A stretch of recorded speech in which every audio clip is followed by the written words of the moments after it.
Après l'introduction du chargement par la culasse et des cartouches métalliques, l'évolution normale, après les armes à répétition manuelle, c'est le tir automatique. À partir du milieu du 19e siècle, des armes offrant plus de puissance de feu qu'un fusil à chargement par la bouche commencent à voir le jour. Entre Nordenfeld, Ager, Gardner ou Montigny, le design qui sera le plus efficace et celui qui aura le plus d'influence à l'avenir, c'est Gatling.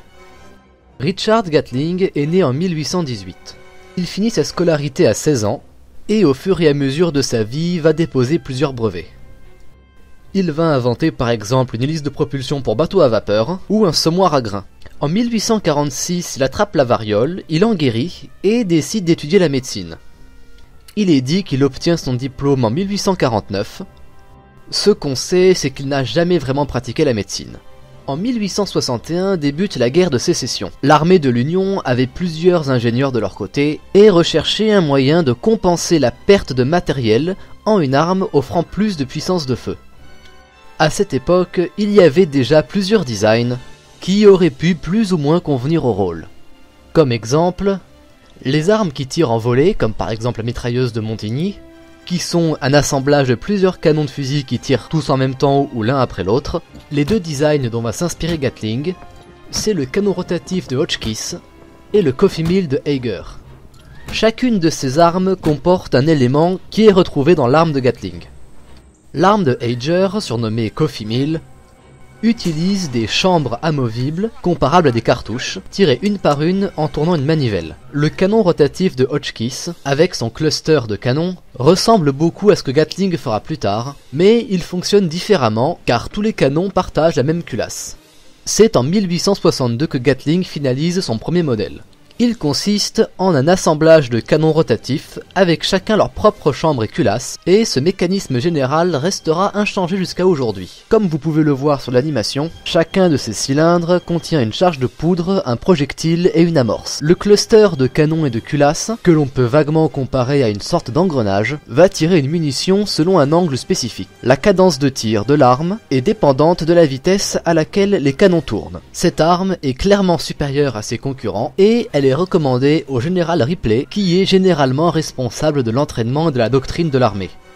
En effet, pour une petite équipe de soldats, cette arme offre une très grosse puissance de feu.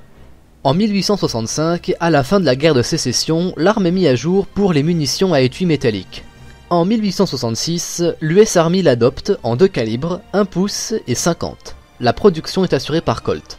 La Grande-Bretagne l'adopte par la suite en calibre 45. Par la suite, de nouveaux types de chargeurs vont être introduits, comme par exemple les chargeurs Broadwell ou Aklis. Et à partir de 1874, certains modèles comportent un encasement pour les canons, plus probablement pour la protection que pour le refroidissement.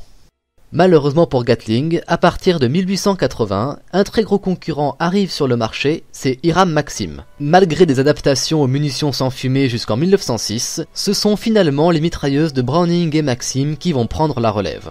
Les mitrailleuses Gatling à manivelle verront quand même beaucoup de combats à travers le monde. Par exemple, pendant la guerre hispano-américaine, la guerre franco-prussienne en nombre limité, et la grande majorité des conflits de la fin du 19e siècle jusqu'à la Première Guerre mondiale. Cependant, la question qu'on se pose, c'est pourquoi le système Gatling n'a pas été abandonné. La raison, c'est que le système de Gatling permet une cadence de tir plus élevée que les mitrailleuses conventionnelles. Dès les débuts de l'aviation militaire, il a été montré qu'une cadence de tir élevée est la meilleure stratégie pour toucher une cible. C'est pour ça que les mitrailleuses ont très vite été adaptées sur les avions pendant la Première Guerre mondiale. Pendant la Seconde Guerre mondiale, certaines mitrailleuses, comme la SHKS, pouvaient atteindre plus de 1500 coups minutes. Pour pallier au problème, certains chasseurs, comme par exemple le P-51 Mustang, pouvaient embarquer 6 mitrailleuses M2 ou le Messerschmitt 262 qui emportait 4 canons de 30 mm. Avoir plusieurs armes embarquées cause plusieurs problèmes. Des problèmes de poids, de précision ou d'aérodynamisme. De plus, la cadence de tir de ces armes était toujours améliorable. Aux États-Unis, General Electric développait des canons de 20 mm défensifs pour bombardier. Un contrat est signé avec Springfield Armory pour moderniser le système Gatling. Le projet Vulcan est lancé. L'idée générale est d'obtenir une mitrailleuse Gatling électrique. Cela a déjà été fait en 1893 avec un succès plutôt limité, étant donné les limitations de l'époque pour obtenir une source d'électricité fiable. General Electric va donc tester une Gatling de 1903 avec un moteur électrique plus moderne. Les résultats sont très encourageants et en 1949, un premier prototype est mis au point. Le T-45 est chambré en calibre 60 et a une cadence de tir de 2500 coups par minute. Un de ces prototypes est monté sur un F-94 pour un vol test. Le projet montre de bons résultats, un second contrat est signé et une nouvelle série de prototypes appelée T-171 est lancée. À l'issue de ces prototypes, c'est le T-171E3 qui sera retenu. Il sera désigné M61 Vulcan. Ces M61 et M61A1 sont utilisés en tant qu'armement secondaire et ne sont chargés qu'avec environ 500 obus. Ces M61 seront utilisés dans de nombreux chasseurs de l'OTAN, par exemple les F-104, F-16, F-18, etc. Seulement, l'histoire ne s'arrête pas là puisqu'ils seront dérivés en plusieurs armes avec leurs utilisations spécifiques. Le M134 Minigun est une version réduite du M61 à un usage antipersonnel.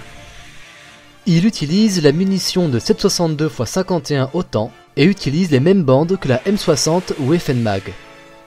Il peut être aussi monté sur hélicoptère, véhicule terrestre, ou, dans sa configuration SUU-11, sur un chasseur ou AC-47.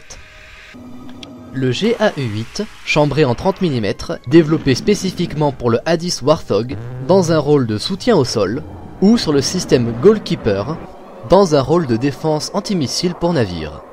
Et, chambré en 25 mm, le GAU-12, monté sur le Harrier 2 ou le AC-130, qui utilise 5 canons, et sa version plus légère, GAU-22, avec 4 canons montés sur le F-35. Cette petite poignée d'exemples montre bien à quel point ce système d'armes est versatile. De plus, ici, on n'a parlé que du développement américain. Pour aborder la question d'une cadence de tir élevée, le développement russe est parti sur une autre direction.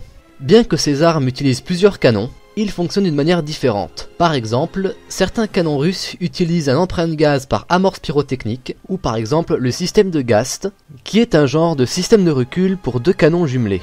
L'avantage de ces canons, qui sont généralement montés sur hélicoptères ou avions de chasse, est qu'ils sont opérationnels sans générateur électrique.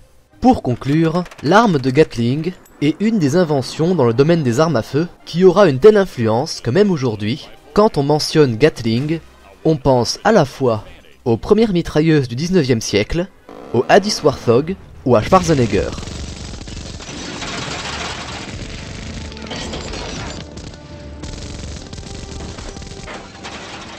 C'est ce qui conclut l'épisode d'aujourd'hui. Vous pouvez jeter un coup d'œil à mon compte Twitter et serveur Discord dans la description, et à plus tard pour une prochaine vidéo.